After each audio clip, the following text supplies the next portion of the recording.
એક વખત એક માછલી પાસે જઈને કોઈકે પૂછ્યું, તારા જીવનનું સૌથી મોટું ધન શું છે? માછલી થોડીવાર વિચારી અને પછી જવાબ આપ્યો, પાણી. આ મારું જીવનનો આધાર છે, પરંતુ તેનું મહત્વ મને ત્યાં સુધી સમજાતું નથી જ્યાં સુધી હું એનાથી દૂર ન થઈ જાઉં.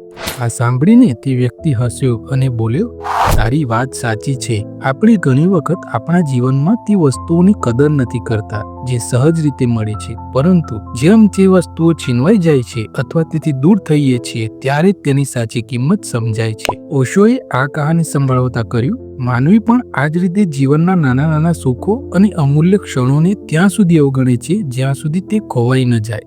આપણું કુટુંબ, મિત્રો, કુદરત અને એ સુધી કે શ્વાસ લેવા જેવી સાદી વસ્તુઓ પણ અમૂલ્ય છે, પરંતુ આપણે તેનો સાચો અર્થ નથી સમજતા. ઓશોએ સમજાવ્યું કે જીવનના મૂળભૂત સુખો ઓળખતા શીખવું જોઈએ અને તેનો આનંદ માણવો જોઈએ.